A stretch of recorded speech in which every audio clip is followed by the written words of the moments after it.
একদিন বিশ্বনবী বললেন, বান্দার কোনো হক আল্লাহ কোনোদিন ছেড়ে দেয় না। আল্লাহর হক আল্লাহ মাফ করে, বান্দার হকের মাফ নাই। যদিও আমি নবী, আমার উপর যদি কোনো হক থাকে বলো, আমি দিয়ে দেব। কোন সাহাবী দাঁড়ায় না। এক সাহাবী দাঁড়িয়ে বলল, নবী, যুদ্ধের ময়দানে চাবুক চালানোর সময়, লাঠি চালানোর সময় এক কাফেরকে মারতে যেয়ে আপনার লাঠির বাড়ি আমার পিঠের মধ্যে পড়েছে। আপনি যেহেতু এই কিসাসটা আদায় করতে চান, আপনার পিঠে আমি লাঠির বাড়ি মেরে এটারে শোধবোধ করে দিতে চাই। সাইয়েদনা ওমরে ফারুক হাতের জামা এরকম করতে শুরু করছে, আয় এদিকে আয়, তোরে শোধবোধ করাই। বিশ্বনবী বললেন, ওমর রাখো, এটা বান্দার হক, মিটাতে দাও। বিশ্বনবী বললেন, আসো তুমি এসে আমার পিঠে লাঠি দিয়ে চাবুক দিয়ে বাড়ি মারো। সাহাবী বলে, ও নবী, তখন দুর্ভিক্ষের সময়ের যুদ্ধ ছিল, আমাদের গায়ে জামা ছিল না। যখন আপনি আমার চাবুকটা পিঠের মধ্যে মেরেছেন, আমার পিঠে তখন জামা ছিল না। আপনি যদি যথা নিয়মে কিসাসটা আদায় করতে চান, আপনার জামাটা খুলেন, খালি পিঠের মধ্যে বাড়িটা মার। এবার ওমরে ফারুককে ধরে কে? এদিকে আয়, তোরে দেখাইতেছে। বিশ্বনবী বললেন, ওমর থামো, মারতে দাও। বিশ্বনবী উনার জুব্বাটা উপরের দিকে উঠালেন, পিঠের মধ্যে বাড়ি দেওয়ার জন্য ওই সাহাবীকে ডাকলেন। ওই সাহাবী বিশ্বনবীকে পিছন দিক থেকে জড়িয়ে ধরে ওই মোহরে নবুয়তের মধ্যে চুমু দিয়ে ফেলেছে। সাহাবী বললেন, নবী গো, এই নাটক করার জন্য আপনি আমারে মাফ করে দিয়েন।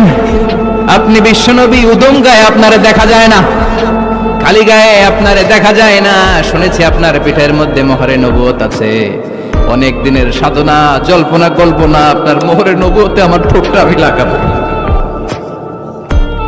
আপনার মোহরে নবুয়তের মধ্যে আমার ঠোঁটটা লাগিয়ে আমার ঠোঁটটারে আমি জাহান্নাম থেকে পরিত্রাণ করাবো। এজন্য প্ল্যান প্রোগ্রাম করে এতক্ষণ আপনার জামাটা খুলতে বলেছি। আপনার উপরে আমার কোনো হক নাই। আমার আব্বা মা, আমার সম্পদ, আমার জীবন আপনার জন্য কোরবান গো নবী। বিশ্বনবীর পিঠে বাম দিকে খাতামুন নবুয়া ছিল, মাহরে নবুয়া। কোন বর্ণনা এসেছে উনি এই মাহরে নবুয়া দিয়ে পিছন দিকে দেখতেন। বিশ্বনবী যখন নামাজ পড়তেন উনি বলতেন, ইস্তাকিমু ওয়া'তাদিলু ইয়ারহামুকুমুল্লাহ, কাতার সোজা করো, ফাঁকা জায়গা বন্ধ করে দাও, কারণ আমি সামনে যেমনি দেখি পেছনেও তেমনি দেখি। অনেকে বলেন বিশ্বনবী পেছনে দেখতেন এই মাহরে নবুয়াতের জায়গাটা দিয়ে। এটা ছিল বিশ্বনবীর behind CC camera, behind close circuit camera. আল্লাহু আকবার। বিশ্বনবী ছাড়া কোন নবীর পিঠে এরকম মাহরে নবুয়া ছিল নাকি? কথা বলেন। এজন্য ওই নবীরে গালি দিলে সহ্য হয়? কথা বলেন, সহ্য হয়? আবিয়াদুল ইবতাইন, বগল ছিল শুভ্র সাদা। আমাদের বগল কি সাদা? দুর্গন্ধ, কুৎসিত, কালো, তাই না? বিশ্বনবীরটা কালো? কথা কম, শুভ্র সাদা।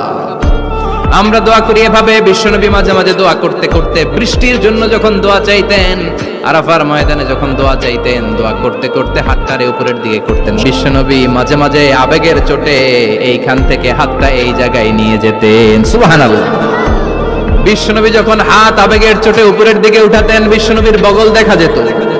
সাহাবারা বলতেন, হাত্তা ইউরা বায়াদু ইবতাইহি, এই সুযোগে আমরা দেখতাম ওনার বগলটা ধবধবে সাদা, কোনো দাগ ছিল না। মুস্তাওয়াল জাবিন, প্রশস্ত ললাট ছিল। আসাম্মুল আনফ, খাড়া নাক ছিল।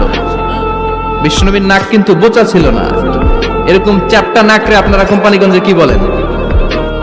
বিশ্বনবীর নাক এই চাকমা স্টাইলে নাক ছিল না, খাড়া ছিল, খাড়া নাক ছিল। সুবহানাল্লাহ পড়ো। মুফাল্লিজুল আসনান, দাঁতগুলো ছিল পরিপাটি।